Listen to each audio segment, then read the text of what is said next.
नमस्कार विद्यार्थी मित्रांनो, आज आपण मसावी लसावीमध्ये मसावी आणि लसावी दिलेल्या संख्येची मसावी कशी काढायची हे शिकणार आहोत। याच्या अगोदरच्या व्हिडिओमध्ये आपण काय बघितलं होतं? अगोदरच्या भागामध्ये आपण बघितलं की दिलेल्या संख्येचे मूळ अवयव कसे काढायचे हे शिकलो होतो, बरोबर आहे। आता आजच्या भागामध्ये आपण काय शिकणार आहोत? जर दोन संख्या दिलेल्या आहेत तर त्यांचा मसावी कसा काढायचा। मग मसावी काढण्यासाठी आपण जी अगोदरची पद्धत शिकली ती म्हणजे मूळ अवयव पद्धत आहे की नाही। मूळ अवयव कसे काढायचे हे शिकलो। आता मूळ अवयव काढल्यानंतर दिलेल्या संख्येची मसावी कशी काढायची याच्यासाठी आपण सुरुवातीला पहिलं उदाहरण घेतलेलं आहे 28 आणि 48 या दोन संख्यांची काय करायची आहे? मसावी काढायची। मसावी काढण्यासाठी सुरुवातीला 28 चे मूळ अवयव काढायचे। आता 28 लिहायचे। 28 लिहिल्यानंतर कोणकोणत्या संख्येने भाग जाते? एकक स्थानी 8 आहे म्हणून इथे आपण दोन या मूळ संख्येने भाग देऊ। बे एक बे, बेचो 8। त्यानंतर दोन दशाला तसे घेतले। पुन्हा 14 चा काय केलेलं आहे? 14 चे अवयव काढायचे। 14 ला 2 ने भाग जाते, बे साठी 14, ठीक आहे। त्यानंतर 48 आहे। 48 चे अवयव काढायचे। 48 च्या एकक स्थानी 8 आहे म्हणून याला सुद्धा 2 ने भाग जातो। 2 गुणिले बे दुने 4, बेचो 8। दोन दशाला तसे। आता 24 चे अवयव एकक स्थानी 4 आहे म्हणून पुन्हा 2 ने भाग जातो याला। बे एक बे, बे दुने 4। 2 गुणिले 2 दशाला तसे ठेवले। आता या 12 चे काय करायचे? आपल्याला अवयव काढायचे आहेत। म्हणजे कोणत्या संख्येने या 12 ला भाग जाते? तर 3 आणि 4 ने भाग जातो, आहे की नाही।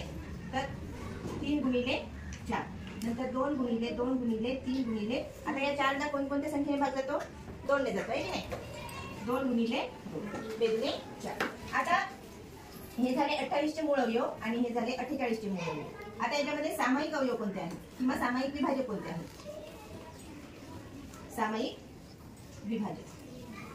आता सामायिक कोणकोणते आहे याच्यामध्ये? इथे 2 आहे, इथे 2 आहे का? आहे, गोल केले याला। परत अजून एक 2 आहे, इथे अजून एक 2 आहे।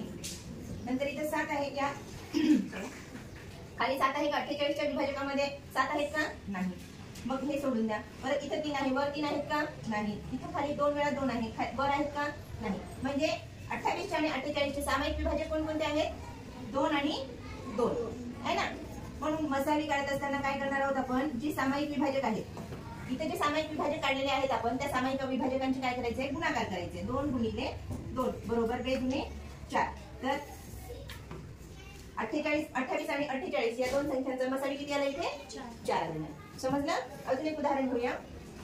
तर पहा, दुसरं उदाहरण जे घेतलेलं आहे आपण ते काय घेतलेलं आहे? 51 आणि 27। आता 51 ला आणि 27 ला अशा कोणती संख्या आहे जिला ज्याच्यानं भाग जाते? दोन्ही संख्या। 51 बघा, 51 चे मूळ अवयव काढत असताना एकक स्थानी 1 आहे म्हणून 2 ने भाग जाईल या संख्येला? जाणार नाही। मग काय करणार आहोत आपण? याचं बेरीज करून पाहायची। 3 ने भाग जाते का? 3 ची कसोटी माहिती असायला पाहिजे त्याच्यासाठी आपल्याला। 3 ची कसोटी काय सांगते? जर दोन संख्येची बेरीजला 3 ने भाग केला तर पूर्ण संख्येला 3 ने भाग जातो। मग आता हे दोघांची बेरीज होते 6, 6 ला 3 ने भाग जातो का? जातो। म्हणून 5 आणि 1 6 याला 3 ने भाग जातो, म्हणून या पूर्ण संख्येला 3 ने भाग जातो। आता 3 ने भागाकार करायचं असेल तर 3 लिहिले इथं। आता 3 एक 3 उरले किती? इथं 2 उरले। 3 7 21 म्हणजे 17 3 51। आता या 17च्या पाड्याला 17च्या या संख्येला भाग जाईल का? जात नाही कोणत्या संख्येने, कारण 17 ही मूळ संख्या आहे, हो ना।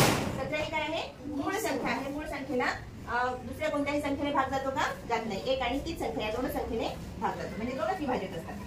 म्हणून 51 चे विभाजक किती आले? 3 आणि 17। आता 27 चे विभाजक लिहू आपण। 27 ला 2 ने जात नाही भाग, 3 ने जातो। 3 9 27, 3 ला 3 लिहिले। आता हे 9 चे विभाजक काढा। 9 म्हणजे 3 गुणिले 3 म्हणजे 9 होतं, है ना।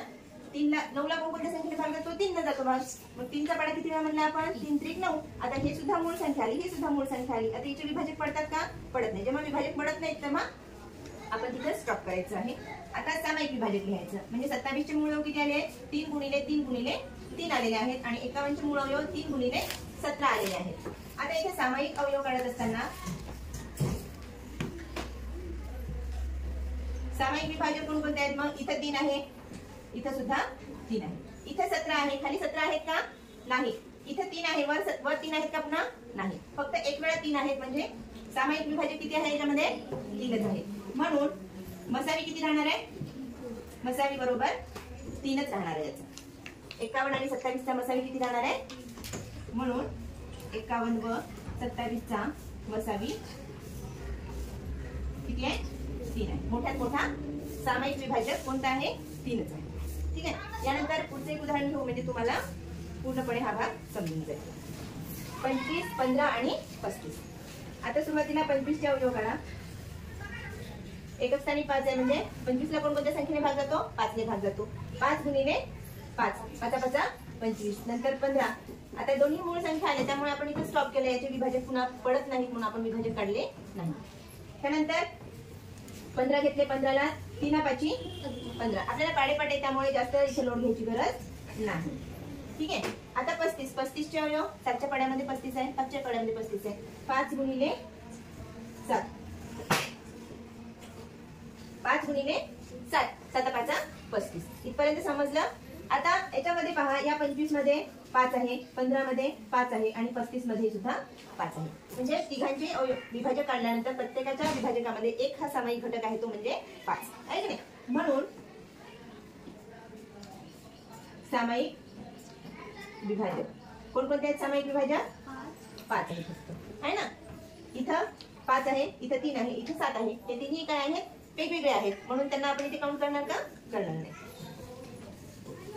त्यानंतर मसाई कसा करणार? मग दिलेल्या सामायिक विभाजकांचा गुणाकार करायचा. आता इथे एकच आहे, सामायिक विभाजक एकच आहे म्हणून आपण काय करणार? फक्त 5 लिहिणार. म्हणून मसाई किती आहे या संख्यांचा?